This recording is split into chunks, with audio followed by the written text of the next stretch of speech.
자, 이번 시간에는 7장 표집 다뤄보도록 하겠습니다. 시험에서는 표집이라고 나오기도 하고요. 표본 추출 이렇게 나오기도 합니다. 같은 말이에요. 영어로는 샘플링 이렇게 됩니다. 자, 여기서는요. 표집 용어에 대해서 기본적으로 살펴보고요. 그 다음에 모수 추정의 원리. 이게 사실은 어떻게 보면 조사론 전체에서 제일 어려운 내용이거든요. 근데 얘가 8년, 9년 전에는 그쯤에는 출제자들이 이쪽에서 항상 한 문제씩을 내더라고요. 그러더니 최근 7년 동안에는 출제자들도 반성을 좀 했는지 이건 좀 아닌 것 같다.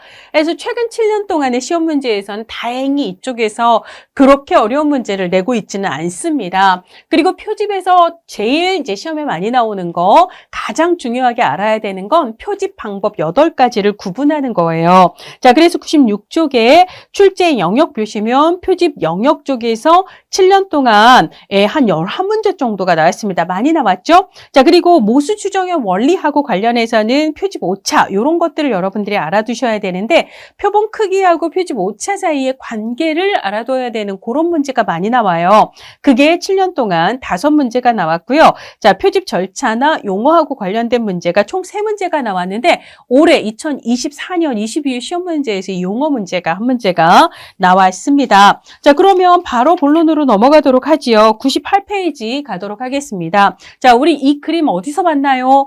4장. 조사 설계 얘기하면서 제가 내적, 외적 타당도 얘기할 때 우리가 일반적으로 관심 있는 모든 집단, 즉 모집단의 모든 사람들을 조사하는 게 현실적으로 좀 한계가 있는 경우들이 많기 때문에 보통의 경우는 모집단 전체에 대한 전수조사를 하기보다는 일반적으로 사회조사에서는 모집단을 구성하고 있는 사람들 혹은 요소들이라고도 얘기를 해요. 모집단을 구성하고 있는 사람들 혹은 요소들 중에 몇몇의 요소 혹은 사람들을 뽑아 그 사람들을 조사하게 되는데 이렇게 뽑힌 사람들을 2글자로 표본이라고 얘기를 하고요. 이들에 대한 조사를 4글자로 표본조사라고 얘기를 합니다. 그러니까 여러분들이 표집 관련된 용어의 가장 기본적인 것은 모집단에서 표본을 뽑는다. 그리고 모집단을 다 조사하면 전수조사다. 그 다음에 표본을 조사하면 표본조사다. 요거는 여러분들이 가장 기본적인 용어로 알아두셔야 될 거예요.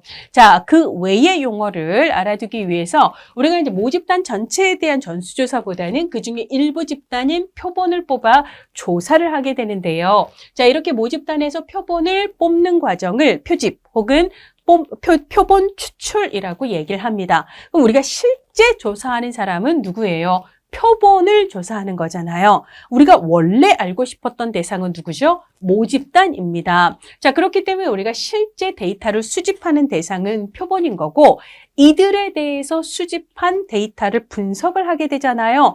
데이터 분석 혹은 자료 분석이라고 얘기를 하고 일반적으로 양적 조사에서는 어떤 분석을 사용하죠? 통계 분석을 사용을 합니다. 자, 그러면 양적 조사에서는 통계 분석을 통해서 뭔가 숫자들을 산출을 하게 되거든요. 이 숫자들을 통계값 혹은 통계량 혹은 통계치라고 이야기를 하는데요. 조사론 시험에서는 주로 통계치라는 말을 많이 쓰게 됩니다. 자, 그러니까 우리가 표본의 데이터를 분석해서 얻은 표본의 특성을 요약해주는 다양한 숫자들을 우리가 통계치라고 얘기해요. 자, 그러면 통계치가 보여주는 것은 표본의 특성을 보여주는 거거든요. 그럼 우리는 이것만 알고 싶어서 조사를 시작한 건 아니고 원래 알고 싶었던 건 모집단에 대한 거였잖아요. 그럼 우리는 이 통계치를 기반으로 하여 모집단의 특성을 추정한다. 혹은 추리한다라고 이야기를 하게 됩니다. 그래서 우리가 2번째 주제에 모수 추정의 원리라는 걸 이제 2번째 타이틀로 달아놨던 거잖아요. 이때 모수는 뭐냐면 모집단의 특성에 해당하는 숫자를 모수 혹은 모수치 라고 이야기를 합니다. 자, 그러니까 모집단을 조사하면 전수조사, 그 다음에 표본을 조사하면 표본조사, 표본조사에서 얻은 결과치는 통계치, 통계치를 통해 우리가 알고 싶은 것, 추정하고 싶은 건 모수의 특성을 요약하는 수치, 이건 뭐다? 모수다. 이 정도의 기본 개념을 알아두셔야 될 거예요. 자, 그래서 우리가 짝꿍을 정리를 해보면 모집단, 표본 이렇게 나눠보면 얘를 다 조사하는 건 전수조사, 표본을 조사하는 건 표본조사. 자, 그 다음에 모집단에서는요. 표집이라는 게 있어요, 없어요? 모집단은 그냥 다 조사하는 거기 때문에 거기서 표본을 따로 뽑을 필요가 없어요. 자, 표집 오차라고 하는 것은 표본을 잘못 뽑아서 표본의 결과와 모집단의 결과가 너무 다르게 나타나는 문제.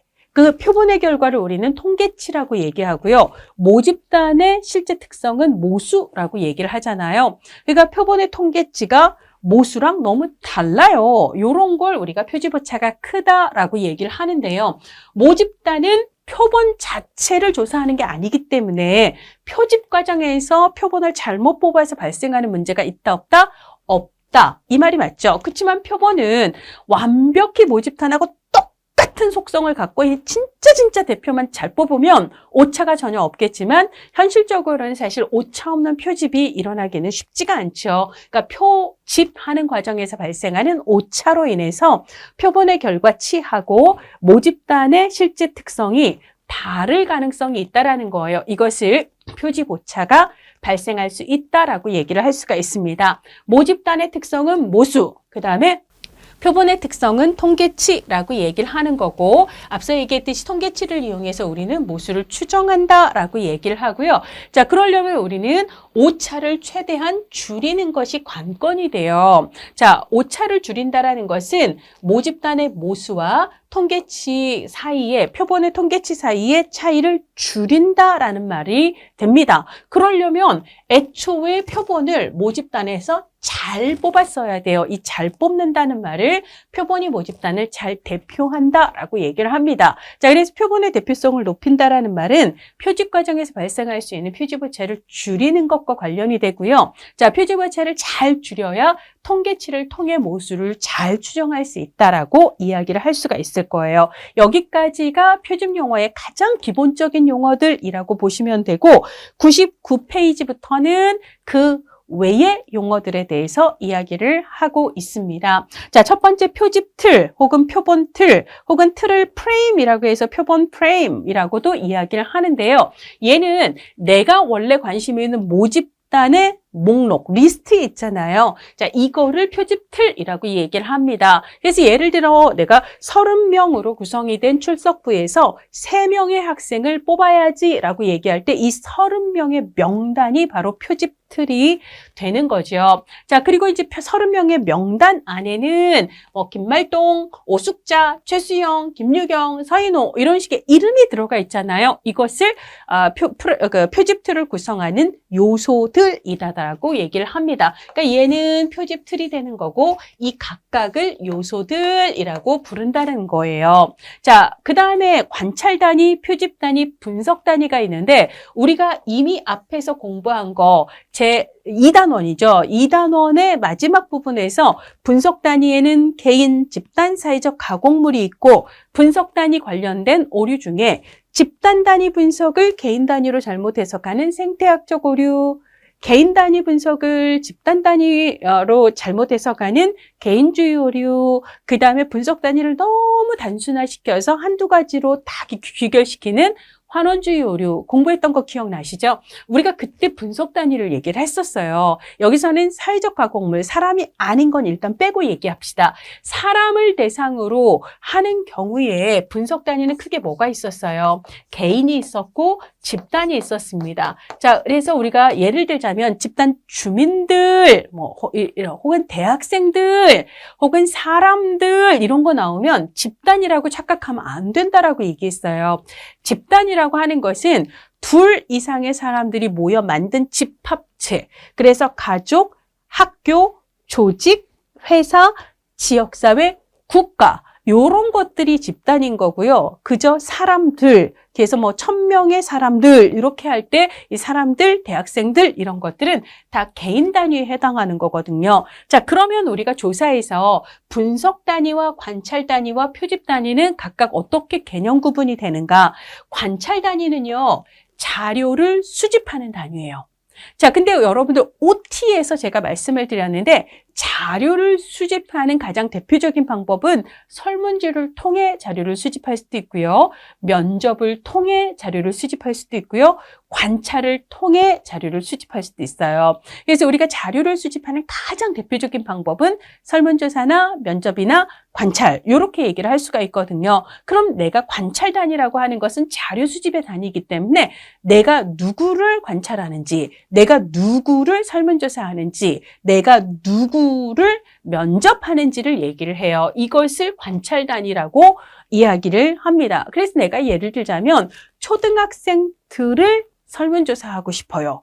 그러면 나는 관찰 단위가 초등학생들이 되는 겁니다. 자, 그러니까 우리가 개인이냐 집단이냐라고 얘기를 한다면 초등학생들이 되는 거잖아요. 학생들, 대학생들, 주민들, 노인들, 이건 다 개인에 해당하는 단위다라고 생각을 해주셔야 합니다. 자, 근데 이제 표집 단위라고 하는 것은요, 내가 실제 어떤 리스트에서 무엇을 뽑는가예요. 예를 들어 내가 사람들의 이름이 서술되어 있는 명단, 표집틀에서 몇 명의 사람들을 뽑았다면 사람들, 즉 개인이 표집 단위가 되는 거고요. 근데 예를 들자면 이 명단 자체가 회사 이름, 이렇게 해서 우리 지역에 있는 중소기업 이름들이 구성이 되어 있어서 거기서 내가 몇 개의 회사를 뽑았다고 한다면 이때는 사람이 아니라 회사가 표집의 단위가 되는 거잖아요. 이때의 회사는 우리가 개인이냐 집단이냐로 나눈다면 얘는 집단이 단위가 되는 거예요.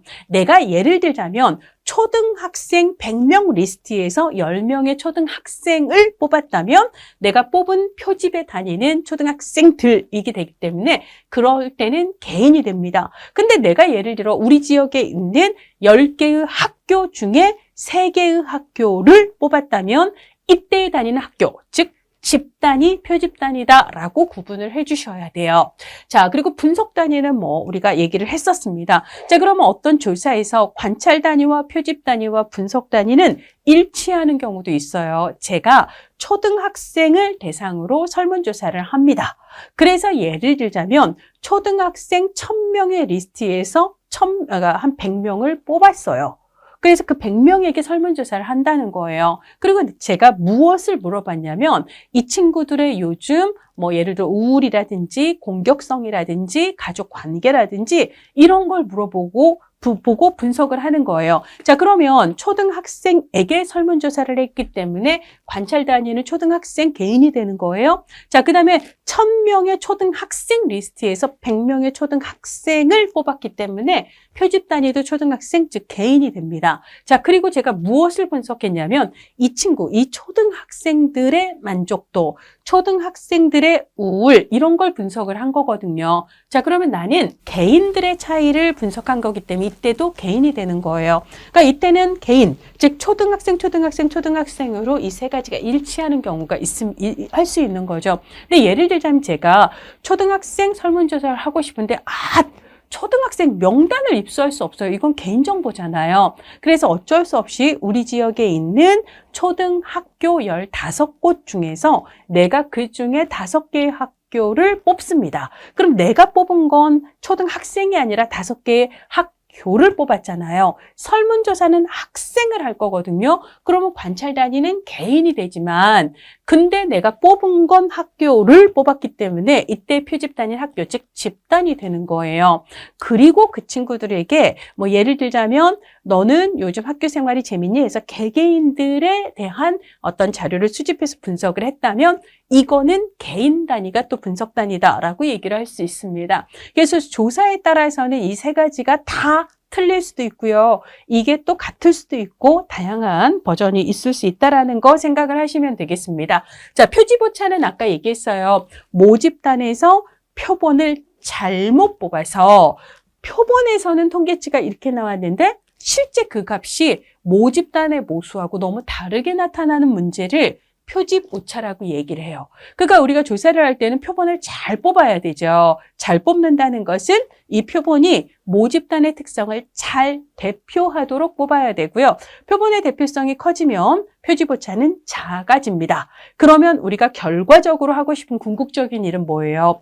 통계치를 활용해 모수를 추정하는 건데 통계치를 통해 모수를 잘 추정할 수 있게 될 거예요. 자, 그러니까 사실 우리는 표집을 할 때 표집 오차를 줄이기 위해서 진짜 노력을 해야 되겠다라고 생각을 하겠죠. 자, 그러면 비표집오차라는 말, 사실 시험에서는 표집오차가 주로 나오지 22년 동안 비표집오차라는 말이 시험에 나온 적은 없습니다. 자, 비표집오차는요, 우리가 조사를 수행하는 과정에서 표집과 관계없이 범할 수 있는 또 다른 문제들, 이런 걸 비표집 오차라고 얘기를 해요. 그러니까 우리가 표집을 잘못해서 나타나는 문제들도 있지만 표집이 아닌 다른 곳에서 이렇게 문제가 되는 경우도 많이 있잖아요. 이런 경우에는 비표집 오차가 발생할 수 있다라고 볼 수 있어요. 자, 그럼 우리가 앞서서 전수조사와 표본조사에 대해서 얘기를 했고요. 표본조사에서는 필연적으로 표집오차라는 게 사실 너무 진짜 완벽하게 모집단을 진짜 대표할 수 있는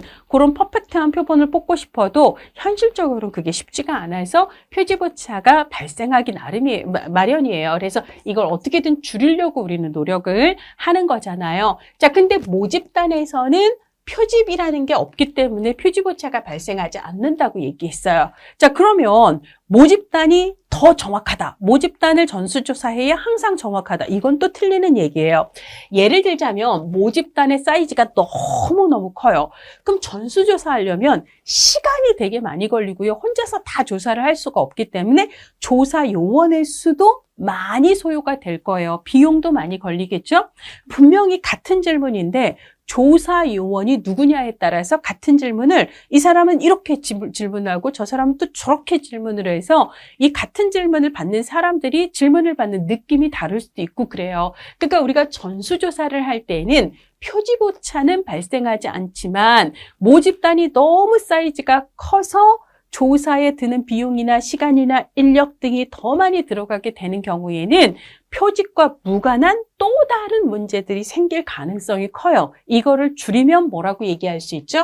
모집단에 대한 전수조사에서는 표집오차는 발생하지 않지만 비표집오차가 발생할 수 있다라는 거죠. 그리고 모집단의 크기가 클 때에는 비표집오차가 더 크게 발생하기 때문에 경우에 따라서는 오히려 전수조사가 표본조사보다 정확하지 않을 수도 있다. 이게 맞는 표현입니다. 자, 그런 용어들이 있고요. 실제 시험에서는 이 중에서도 표집 오차를 잘 알아두시는 게 중요해요. 자, 그래서 여러분들 교재의 100페이지 딱 중간을 가보도록 하겠습니다. 자, 예를 들어 이제 그 중간에 위쪽에 회색 박스 있습니다. 예를 들어 다음과 같이 모집단이 사이즈가 너무 크면 예를 들기가 힘들 것 같아서요. 전체 모집단 5개로 제가 좀 축소를 시켜놨어요. 예, 전체가 5인데 그중에 2개의 가구를 뽑겠다라고 생각을 해보자. 그러면 5가구의 월소득이 예를 들어 이렇게 되는데 그럼 원래 모집단의 평균은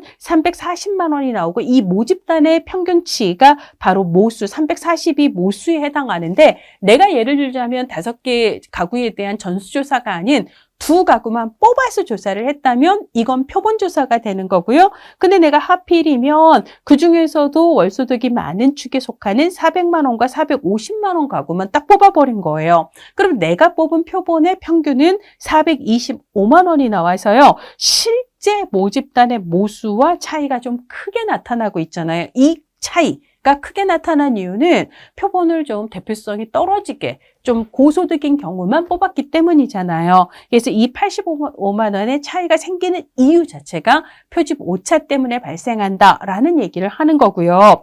자, 그 다음에 그 밑에 있는 땡땡 2가지를 읽어봅시다. 모집단에 대한 표본의 대표성이 높을수록 모수와 통계치는 일치하게 되며 이것을 표집 오차가 작아지게 된다라고 얘기를 하는 거고 대표성이 낮으면 모수와 통계치 사이의 차이가 커지게 되고 이건 오차가 크다라고 얘기를 한다. 그 다음 내용이 이겁니다. 다른 조건이 동일한 조건이라면 표본의 크기가 클수록 오차는 작아져요. 그러니까 표본의 크기가 클수록 대표성이 높아진다라는 얘기다라고 보셔도 되고요. 자, 그 다음에 확률 표집 방법을 사용할수록 모집 모집단을 잘 대표해요. 그래서 오차가 또 줄어듭니다. 자, 확률 표집을 사용한다라는 것은 뒤에서 다시 얘기를 하겠지만 모집단을 구성하는 요소들, 아까 제가 표본 틀을 구성하는 이름 하나하나를 요소라고 얘기를 했는데요. 자, 표집 모집단을 구성하는 그 각각의 요소들이 표본으로 추출될 기회 혹은 확률이 똑같은 동등한 이런 상태에서의 표집 방법을 우리가 확률 표집이라고 이야기를 하거든요. 그러니까 특정의 요소가 더 뽑힐 가능성, 확률이 더 큰 이런 걸 우리가 편향된 표집이라고 얘기를 하는데 확률 표집은 그런 편향된 표집을 하지 않고 모두 다 똑같은 확률과 기회 속에서 뽑힌다. 이런 특징을 갖고 있습니다. 그렇게 뽑아야 표본의 대표성이 커지고 오차가 줄어든다라고 얘기를 해요.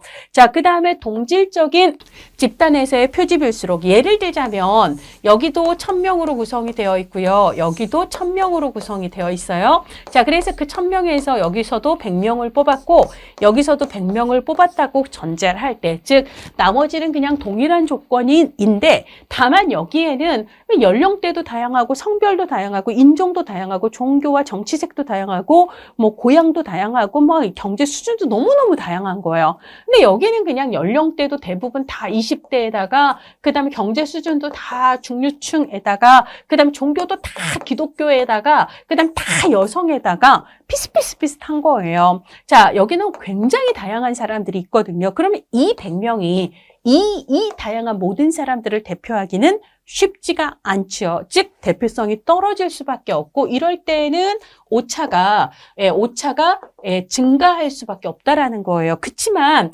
이때 100명은요. 다 고만고만한 사람들이기 때문에 이 100명은 여기 있는 사람을 대표하기가 더 쉬워져요. 자, 대표하기가 더 쉽다. 오차는 작아진다라고 얘기를 할 수가 있습니다. 이 말이에요. 그래서 똑같은 수의 모집단에서 똑같은 수의 표본을 뽑는다 할지라도 모집단을 구성하고 있는 요소들 간의 이질성이 크면 오차는 커지게 되는 거고 모집단을 구성하는 요소들 간의 이질성이 작아 비슷비슷한 동질적인 집단들이라면 거기서 뽑은 표본은 그 모집단을 대표하기가 더 쉽다. 오차는 줄어든다라고 얘기를 할 수가 있다라는 거죠.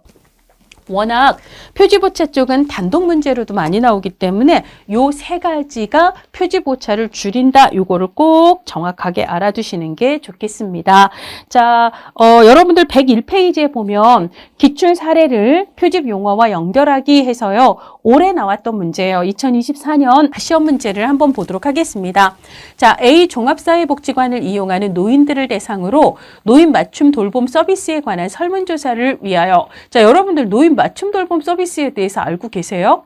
원래는 2019년까지는요, 노인 돌봄 서비스가 6개로 나눠져 있었거든요. 이게 2020년 1월부터는 맞춤 돌봄이라고 해서 어르신들의 욕구에 따라서 그때그때 그냥 맞춤형으로 가자. 이런 걸로, 그러니까 기존에 6개로 나눠져 있던 노인 돌봄 사업을 노인 맞춤 돌봄 서비스라는 하나의 사업으로 통합했거든요. 이게 2020년도부터 시행이 되고 있는데요. 자, A종합사회복지관을 이용하는 노인들을 대상으로 이 서비스에 대한 설문조사를 하고 싶다고 합니다. 자, 그러면 설문조사의 대상은 노인이잖아요.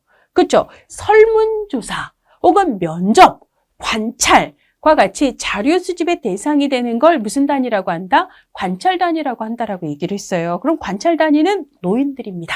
자, 그러면 노인들은 개인이에요? 집단이에요? 개인이라는 것을 알 수가 있습니다. 자, 그래서 노인 이용자 명단에서 이걸 뭐라고 부르죠? 표집틀이라고 얘기를 하고요. 표집틀을 구성하고 있는 어르신들의 이름 하나하나가 요소가 될 거예요. 그 중에 300명을 무작위로 표본 추출했다라고 얘기를 하고 있습니다. 그러면 거기서 뽑힌 300명이 뭐가 되죠? 표본이 되는 거잖아요. 그러니까 그런 얘기를 하고 있고요. 내가 뽑은 건 기관들을 뽑은 것도 아니고 뭐 복지관들을 뽑은 게 아니라 노인들을 뽑은 거예요. 그럼 이때 표집 단위도 표집 단위도 노인들, 즉 개인이 되는 거죠. 이런 것들을 여러분들이 사례 문제에서 최대한 응용을 해보시는 게 좋습니다. 자, 그래서 모집단은 A 종합사회복지관을 이용하는 모든 전체 노인들이 모집단이 될 거고요. 표본은 이용자 명단에서 추출된 300명이 표본이 됩니다. 그리고 그 이용자 명단이 표집 틀이 되는 거고요. 표집 방법으로는 무작위로 표본 추출했다라고 얘기하고 있거든요. 이건 뒤에서 얘기하지만 이런 방법을 단순 무작위 표집이라고 얘기를 하고 넓게 보면 얘는 확률 표집 방법에 해당합니다. 자, 관찰 단위는 설문조사의 대상이에요. 노인들이니까 개인이 되는 거고요. 자, 그 다음에 뭘 분석하고 싶은 거예요? 노인들이 맞춤 돌봄 서비스에 대해 어떻게 생각하는가 이거예요. 노인들의 맞춤 돌봄 서비스에 대한 인식이나 이런 거라면 그들의 거를 하니까 이거는 뭐 기관 이런 게 아니잖아요. 그래서 분석 단위도 개인이 됩니다. 자, 그 다음에 표집 단위도 노인들을 몇 명 뽑았기 때문에 표집 단위도 개인이다. 이런 식으로 기본적으로 용어들을 사례하고 연결시키는 연습을 해보세요. 요거 올해 시험에 나왔던 문제입니다. 자, 두 번째예요. 모수 추정의 원리인데요. 옛날이라면 한 8년 전이라면 요거 꼼꼼하게 여러분들에게 가르쳐야 된다라는 부담이 있고 가르쳐도 너무 어려워요 라고 얘기하시는 그런 부담이 있었는데 그래도 다행히 최근에는 이쪽에서 나오는 문제의 수준이 옛날에 비해서는 덜 어려워요. 조금 부담이 없고요. 만약에 여러분들이 그럼에도 불구하고 이 모수 추정의 원리 뭔 말인지 모르겠다라고 생각을 하시면 이거 제끼세요. 다른 데에서 맞히시면 돼요. 조사론 25문제 중에 여기 나오는 거 한 문제 정도밖에 없거든요. 그거 틀리고 24문제 맞으시면 되잖아요. 편하게 생각합시다. 자, 표본 평균들의 표집 분포 혹은 이거를 줄여서 표집 분포 혹은 어떤 경우는 이걸 평균 분포라고 부르기도 해요. 도대체 무슨 말이죠? 자, 이걸 볼게요. 표본 평균들이라는 말부터 얘기를 하도록 할게요. 아까 제가 모집단을 너무 크게 예시를 하면 좀 복잡하니까 모집단이 딱 5개의 가구가 있고 가구에 월평균 소득이 있다라고 가정을 하자. 거기서 샘플링을 표본을 딱 2가구만 뽑을 거예요. 근데 우리가 뽑을 수 있는 방법이 얘를 뽑을 수도 있고 얘를 뽑을 수도 있고 얘를 뽑을 수도 있고 이렇게 다양하잖아요. 근데 만약에 모집단의 사이즈가 만 개의 가구다. 그러면 거기서 2개를 뽑을 수 있는 방법은 진짜 많겠죠. 이렇게 생각을 해보도록 합시다. 그 얘기가 102페이지에 다시 또 나와 있죠. 그래서 예를 들자면 5가구의 평균 월소득이 이렇게 돼서 실제 모집단의 평균은 340만 원이 맞는데 이걸 우리가 뭐라고 부르죠? 이게 모수가 되는 거예요. 그런데 우리는 이 모집단에 대한 전수조사를 해서 340만 원이네 이걸 아는 게 아니고 예를 들자면 거기서 2개의 가구만 뽑아서 거기서 평균을 낸다라고 가정을 하자. 근데 그 2개를 뽑을 수 있는 모든 2가구를 뽑아본다라는 거예요. 하나의 표본만 뽑지 말고 이렇게도 2개를 뽑아보고 이렇게도 2개를 뽑아보고 이렇게도 2개를 뽑아봐서 2가구의 평균 소득이 얼마가 나오는지를 계산을 해보자. 이걸 다 해보자는 거예요. 끝까지 다 해보자. 이렇게 뽑았을 땐 이렇게 뽑았을 땐 이렇게 뽑으면 또 이렇게 다양하게 나오잖아요. 이걸 뭐라고 부르냐면 표본, 이 표본의 평균, 이 표본의 평균, 이 표본의 평균이잖아. 이게 하나가 아니라 여러 가지가 나오기 때문에 이게 표본 평균들이라는 거예요. 그래서 이거를 다 이렇게 표집을 할 수 있는 대로 모두 다 해보면 막 그때그때마다의 표본 평균들이 쫙 나올 텐데 이 표본 평균들이 어떤 분포를 보이는가 이것을 표본 평균들의 표집 분포라고 이야기를 한다는 거예요. 그렇게 해보면 이런 모양이 나온다는 거죠. 자, 실제 모집단의 모수, 하고 근접한 값들이 표본 평균에 근접한 값들이 상대적으로 빈도라고 생각하시면 돼요. 여러 번 나오고 그 다음에 실제 모집단의 모수에서 좀 거리가 먼 값 있잖아요. 거리가 먼 값은 되게 소수로 나온다. 그래서 전체적인 분포가 표집 분포는 이렇게 대체로 모집단의 모수를 중심으로 해서 좌우 대칭의 종 모양을 보이게 된다. 이런 결론을 도출을 하는 거예요. 이걸 표본 평균들의 표집 분포라고 이야기를 합니다. 자, 그래서 뭐 103페이지의 하단에 좌우 대칭인 종 모양 이런 그림이 나오잖아요. 자, 그래서 표본 평균들의 표집 분포는 모집단의 평균, 이게 줄여서 얘기하면 이게 모수가 되는 거예요. 모집단의 평균과 이거의 가장 중앙치인 이 표집 분포의 이게 평균이거든요. 평균은 모집단의 실제 평균과 일치하게 된다. 이 값과 이 모집단의 실제 평균은 일치하게 되는 경향이 있다라고 이야기를 하게 됩니다. 그런 내용을 102페이지에서 이야기를 하고 있어요. 자, 그래서 102페이지 하단의 표집분포의 특징을 보시면 표집분포의 평균은 모집단의 평균과 같다. 이런 특징을 갖고 있고요. 자, 그 다음에 표집분포의 모양은 막 이런 얘기를 하고 있어요. 자, 어쨌거나, 그리고 이제 요거, 제가 여기다가는 쓰지, 그 뒤에구나.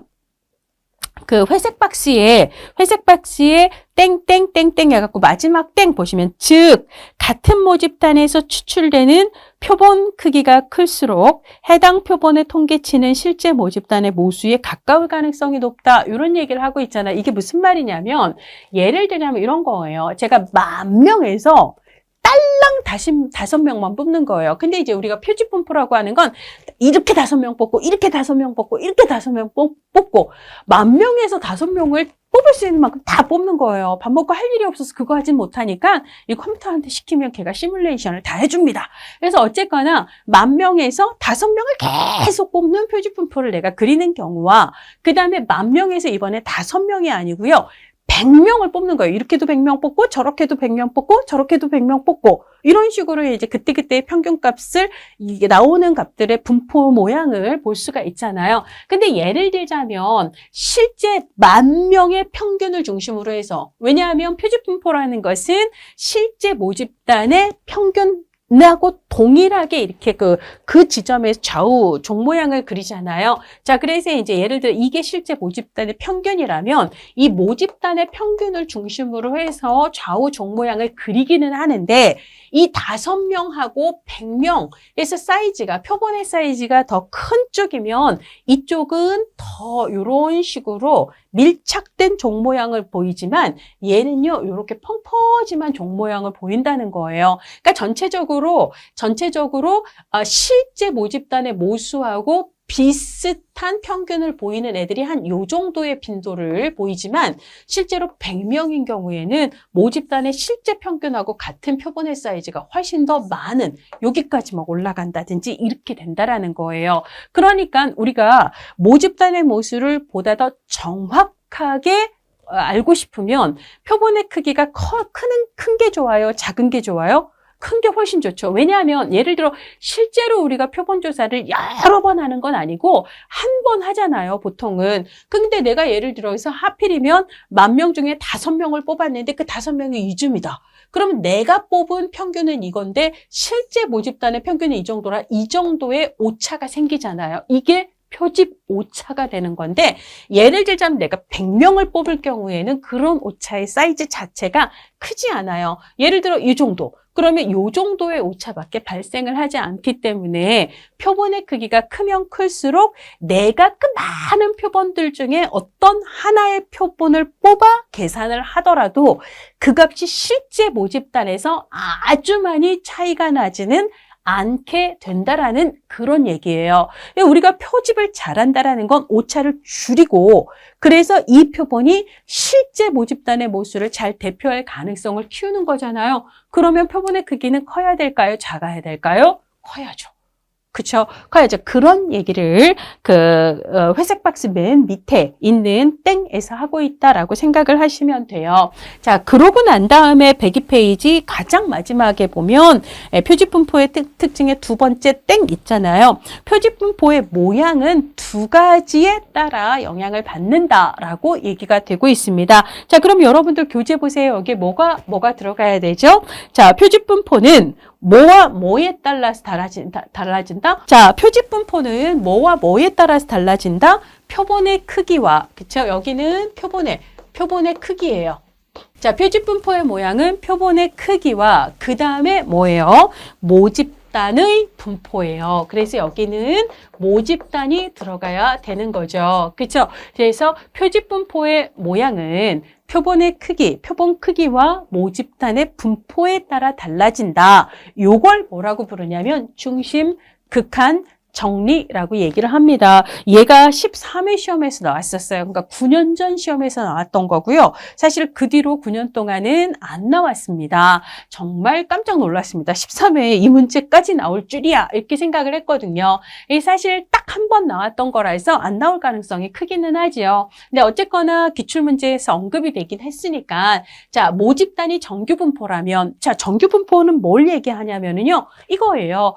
좌우 대칭 구조의 종 모양의 구조 있잖아요. 분포의 모양이 이걸 정규분포라고도 부르고 정상분포라고도 얘기하는데 우리 시험에서는 정규분포라는 말을 쓰고 있습니다. 자, 모집단이 좌우 대칭 구조의 이런 종 모양을 이루고 있을 때에는 표본 크기와 상관없이 내가 예를 들어 여기서 뭐 예를 들어 5개를 뽑든 100개를 뽑든 10개를 뽑든 표본의 크기와 관계없이 그 표본을 가지고 내가 만드는 모양, 표집분포의 모양도 좌우 대칭의 종 모양을 이룬다라고 얘기를 해요. 근데 만약에 모집단 자체가 정규분포가 아닐 수도 있거든요. 그러니까 예를 들어 모집단 자체가 예를 들어 대부분의 사람들은 점수가 낮은 쪽에 몰려 있고 점수가 높은 쪽에 몰려있는 사람은 되게 소수인 경우, 이런 경우도 있거든요. 그러니까 그런 식으로 어느 한쪽으로 싹 치우쳐져서 좌우대칭 구조가 아닌 이런 형태를 보이는 모집단도 있다라는 겁니다. 자, 그럴 때에는 그때는 표본 크기가 관계가 된다라는 거예요. 그래서 표본 크기가 작을 때는 표집 분포가 정규 분포를 이루지 못하지만 표본 크기가 일정 수준 이상으로 증가하게 되면 이때 이제 일정 수준은 통상 30케이스 이상이라고 얘기를 하게 됩니다. 근데 뭐 30케이스까지는 우리 시험엔 나오진 않을 것 같고요. 표본 크기가 일정 수준 이상 증가해야 표집 분포도 거의 정규 분포를 띈다 혹은 이룬다라고 얘기를 하는 거예요. 그러니까 사실 1차적으로 중요한 건 모집단의 분포가 정규 분포인가 아닌가가 중요하고요. 그래서 모집단이 정규 분포라면 표본 크기는 상관없이 표집 분포도 정규 분포. 근데 모집단이 정규 분포가 아니라면 그때는 표본 크기가 커야 표집 분포가 정규 분포 이걸 얘기를 하고 있습니다. 이게 중심 극한 정리의 내용이다라는 거죠. 자, 이번에는요. 103페이지 정규 분포 있는데요. 이것도 예전에 나오고 최근에는 정규 분포 자체를 물어보는 단독 문제는 안 나오고 있어서 얘는 패스를 하도록 할게요. 자, 104페이지에 보시면 신뢰 구간과 신뢰 수준을 이야기를 하고 있습니다. 우리가 이제 보통 여론조사 결과를 보면 뭐 95% 신뢰 수준에서 뭐 이런 얘기, 그다음에 플러스 마이너스 3% 뭐 이런 얘기를 하잖아. 오차 범위가 어떻다 이런 얘기를 하잖아요. 그러니까 사실 우리가 점쟁이가 아닌 이상은 전체 유권자들 중에 일부의 사람에 해당하는 뭐 성인 남녀 1000명을 조사했다. 그럼 성인 남녀 1000명을 뽑아 조사했으면 이 1000명에 대한 조사는 표본조사잖아요.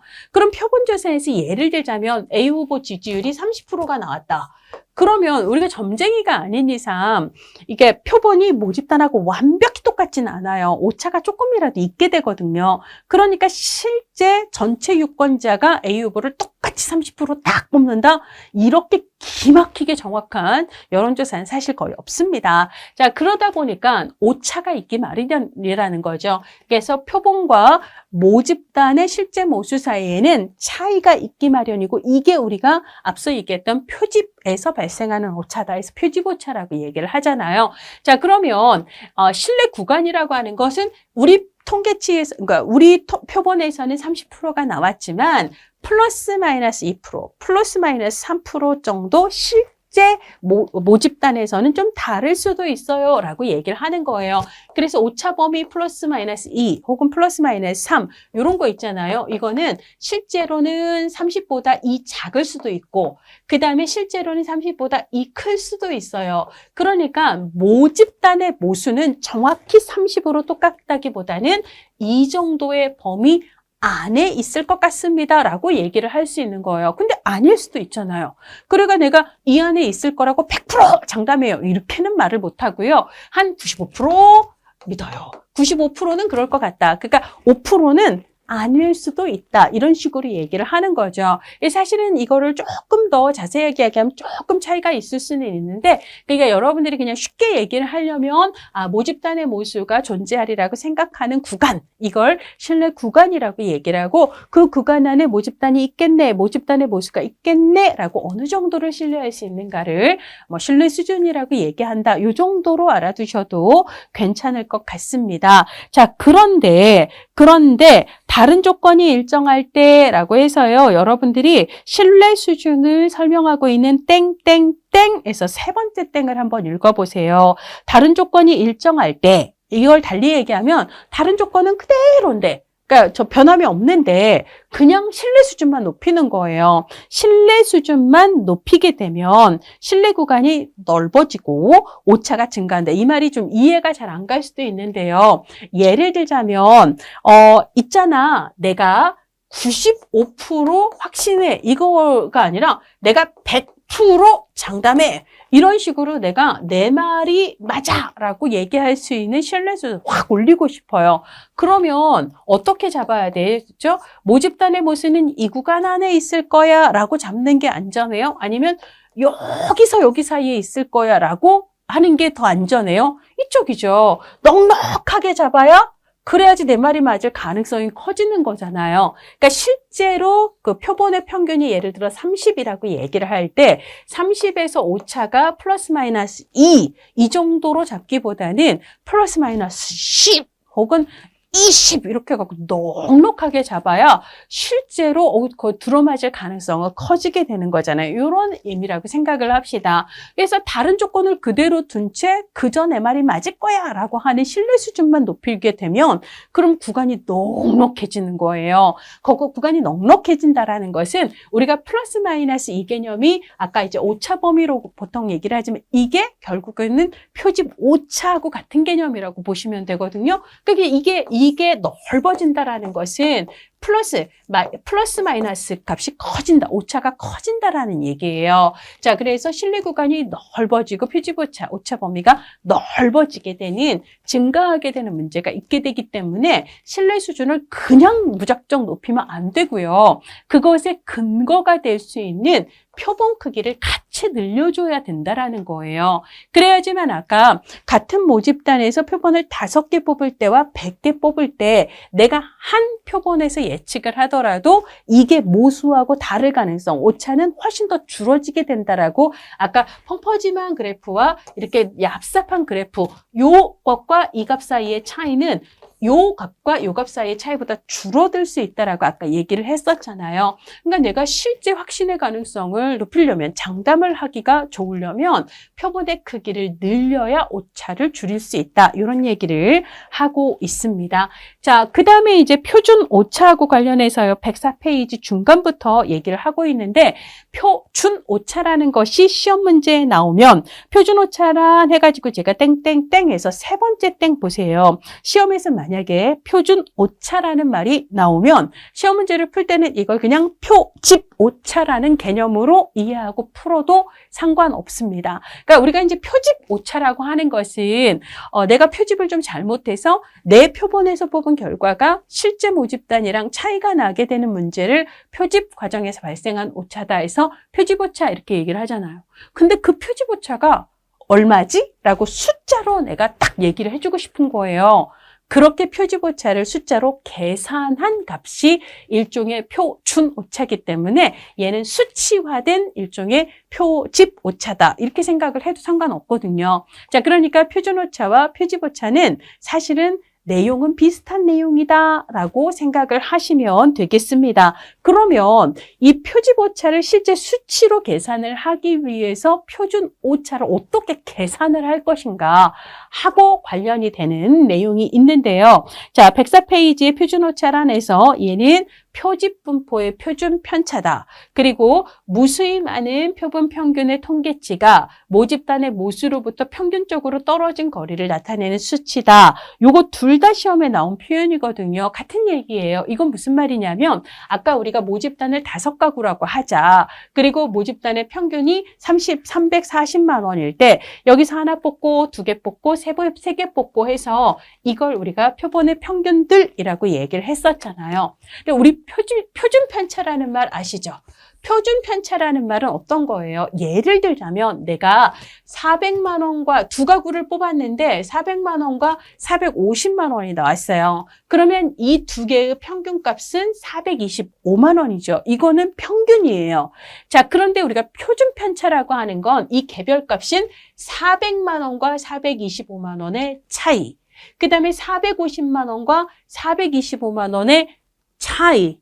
이거를 각각 제곱해서 더한 다음에 둘로 나눠서, 그렇죠? 루트를 씌우면 이게 표준 편차다라고 중학교 때 배운 기억 있잖아요. 그러니까 뭐냐면 개별 가구의 값들과 평균값 사이의 차이에 대한 표준화된 값, 이게 표준 편차가 되는 거죠. 근데 표준 오차라고 하는 것은요, 표집 분포의 표준 편차예요. 이게 무슨 말이냐면, 자, 우리가 여러 개의 표본들을 막 뽑았어요. 그러면 표본 평균들의 평균은 뭐하고 같다라고 얘기했죠? 모집단의 평균과 동일해진다라고 앞에서 얘기를 했었잖아요. 그러니까 이 표본 평균들을 막 뽑고 해서 모든 값들을 다 계산한 후에 걔네들을 딱 평균을 내면 그 값은 뭐가 나오죠? 340만 원이 나올 거란 말이에요. 그러면 이게 평균인데 얘랑 얘와의 차이가 있고 얘랑 얘와의 차이가 있고 얘랑 얘와의 차이가 있고 얘랑 얘와의 차이가 있고 이런 식으로 개별 표본의 평균이 실제 평균하고 얼만큼 떨어져 있는가에 대한 그 차이들이 개별적으로 다 계산이 될 거 아니에요. 이거를 다시 루트 씌워서 다 더한 다음에 나누기 그 표본의 수만큼 있잖아요. 표본이 뽑힌 수만큼의 그 루트 씌우는 거예요. 그러니까 일반적으로 우리가 표준 편차를 계산하는 그 공식대로 이 개별 표본의 평균값과 실제 모수 평균 사이의 차이들에 대해서 그 표준 편차를 계산을 할 수가 있는데 걔를 표준 오차라고 부른다라고 이야기를 하는 겁니다. 이걸 달리 얘기하면 무수히 많은 표본 평균들의 통계치 이거 이런 것들을 얘기를 해요. 이게 이거. 모수로부터 얘는 이만큼 떨어져 있고 얘는 이만큼 떨어져 있고 얘는 이만큼 떨어져 있고 이만큼 차이가 나네. 요 차이들을 그 차이들을 평균적으로 대략 어느 정도 차이가 나는가를 한 값으로 편차 계산을 한 그 수치가 바로 표준 오차다라고 이야기를 하고 있는 거예요. 이런 말은 도대체 무슨 말인지 모르겠어요 라고 한숨이 나시는 분들은요, 넘어가세요. 그냥 과감하게 버리세요. 나머지 문제를 푸시면 됩니다. 자, 그래서 이제 표준 오차는 아까 이제 제가 표준 오차 문제가 나오면 얘는 표집 오차하고 개념이 비슷하다라고 생각을 하시면 되는 거예요. 그러니까 표준 오차를 표집 오차라고 바꿔놓고 생각을 하면은요, 이 오차는 표본의 대표성이 커지면 오차는 줄어들고요. 표본의 대표성은 표본의 크기가 크면 늘어나요. 표본의 크기가 클수록 오차가 작아진다라고 얘기를 했습니다. 따라서 표본 크기가 증가하면 오차는 줄어들어요. 그렇죠. 근데 이제 표준 오차는 수치로 그걸 계산을 하고 표본 크기는 100명 뽑았다, 1000명 뽑았다 해서 표본 크기도 숫자를 우리가 알 수 있잖아요. 표준 오차도 숫자를 알 수 있고 계산을 했으니까 표본 크기도 숫자를 알 수 있기 때문에 이 숫자들이 어떤 관계를 보이는가를 우리가 알 수 있는데 이런 관계가 있대요. 표본의 크기가 n배 증가하면 오차는 루트 n분의 1배 감소를 하게 된답니다. 예를 들자면 표본의 크기가 원래 100 케이스였는데 400 케이스로 4배가 증가를 했다면 이 4배의 루트를 씌우면 2가 되는 거죠. 그 분의 1로 줄어든다. 오차가 원래 100명만 조사했을 때의 오차보다 400명으로 4배의 표본 크기를 증가했을 때 400명을 뽑게 되면 2분의 1로 오차가 반으로 줄어들게 된다라는 그런 얘기예요. 근데 만약에 내가 전체 모집단에서 원래는 100명을 뽑아서 조사를 했는데 이번에 900명을 뽑아서 조사를 한 거예요. 몇 배가 늘었어요? 9배가 늘었어요. 그러면 9의 루트를 씌워봅시다. 3이 나오죠? 그럼 원래 오차보다 오차가 3분의 1로 줄어들게 되는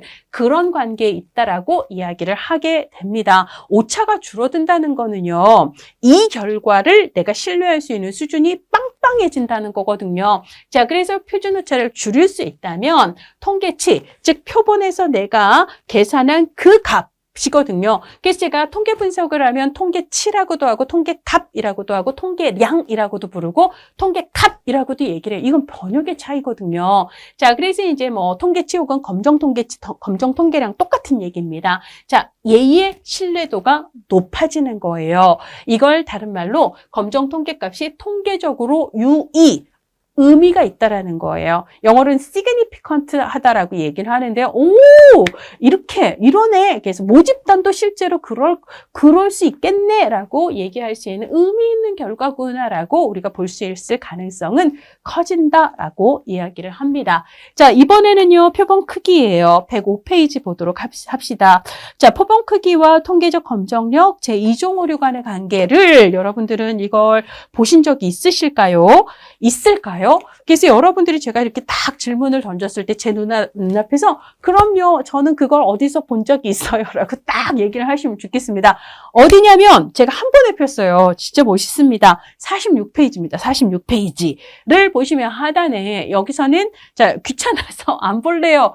그러지 마세요. 교재를 펴시고 페이지를 넘겨서 확인을 해보세요. 그래야지 기억이 나는 거거든요. 우리가 천재가 아니잖아요. 반복해서 봐야 기억에 남아요. 자, 46페이지에서는 가설을 검증하는 과정에서 우리가 범할 수 있는 제1종 오류와 제2종 오류를 다루는 내용이 있었습니다. 제1종 오류, 2종 오류 얘기할 때, 자, 일요일에는 연기가 해서 일요일 연기, 그 다음에 이틀 영체 이렇게 외우라고 했었는데요. 일요일 연기는 1종 오류는 옳은 연가설을 기각하는 오류고 이틀 영체, 2종 오류는 틀린 연가설을 채택하는 오류다라고 얘기를 하면서요.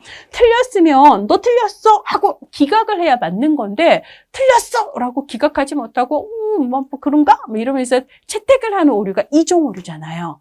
그것의 반대말, 틀린 걸 틀렸다고 확 기각할 수 있는 힘. 이것을 통계적 검정력이라고 부르는데 그러려면 근거가 있어야 되고 그 근거가 뭐다? 표본의 크기다. 표본의 크기가 빵빵해요. 그러면 야 내가 막 1000명 조사해 봤는데 너 아웃 이렇게 얘기할 수 있다라는 거예요. 그런 얘기를 우리가 이종 오류 얘기하면서 이미 한 바가 있습니다. 자, 그래서 표본 크기에서 그 얘기가 다시 나오는데요. 자, 그 다음에 표본 크기가 증가하면 표본의 크기가 증가하면 통계적 검정력이 증가해요.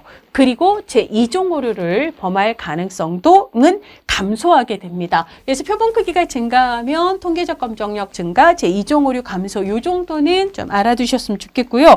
얘도 제가 여기다가 그 정보를 쓰진 않았지만 살짝 지문 중에 하나로 최근 시험에서 나온 적이 있었습니다. 자, 그 다음에 그 밑에 보시면 뭐 표본 크기 결정을 위한 일반적인 지침 그거는 넘어가셔도 될 것 같고요. 그 밑에 표본 크기 결정에 영향을 미치는 요인들 있잖아요. 모집단의 크기가 크면 그 많은 사람들을 대표해야 돼요. 딸랑 5명으로 어렵죠. 그러니까 그때는 표본의 크기를 좀 키워야 할 겁니다. 자, 그 다음에 조사 문제, 조사 가설에 따라서도 그 표본 크기가 달라질 수가 있을 거고요. 자, 그 다음에 신뢰 수준. 아까 다른 조건 그대로인데 신뢰 수준만 막 무작정 높이면 구간 넓어지고 오차 커진다라고 얘기했어요. 따라서 우리가 신뢰 수준을 높이고자 한다면 표본의 크기를 키워서 오차를 줄여야 한다라고 얘기를 했었습니다. 자, 모수를 추정하는 과정에 오차를 줄이고 싶어요. 모수를 좀 정확하게 추정을 하고 싶다면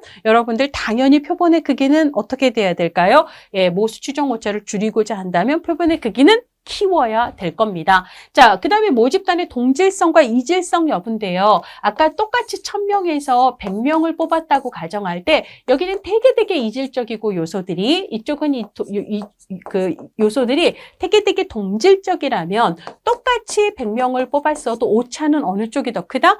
이쪽이 더 큰 거예요. 이 100명이 실제로는 이 전체를 대표하기는 너무 이질적인 사람들이 많아서 대표성이 떨어지게 되는, 즉 오차가 커지게 되거든요. 그럼 어떻게 해야 되겠어요? 오차를 줄이기 위해서는 이쪽, 이 이질적으로 구성된 모집단에서는 표본의 사이즈를 좀 키워야 되겠죠. 여기는 100명이 아니라 200명, 300명 이런 식으로 뽑아야 오차를 좀 더 줄일 수 있잖아요. 자, 그래서 모집단의 구성이 혹은 모집단의 요소들 간의 성격이 서로 이질적일수록 그러면 표집 오차가 증가하기 때문에 표본의 크기는 키우는 게 좋다. 이렇게 생각을 해주셔야 됩니다. 자, 그 다음에 표집 방법에 따라서도 표본의 크기가 다를 수 있는데요. 표집 방법은 크게 보면 확률 표집이 있고요. 그 다음에 비확률 표집이 있습니다.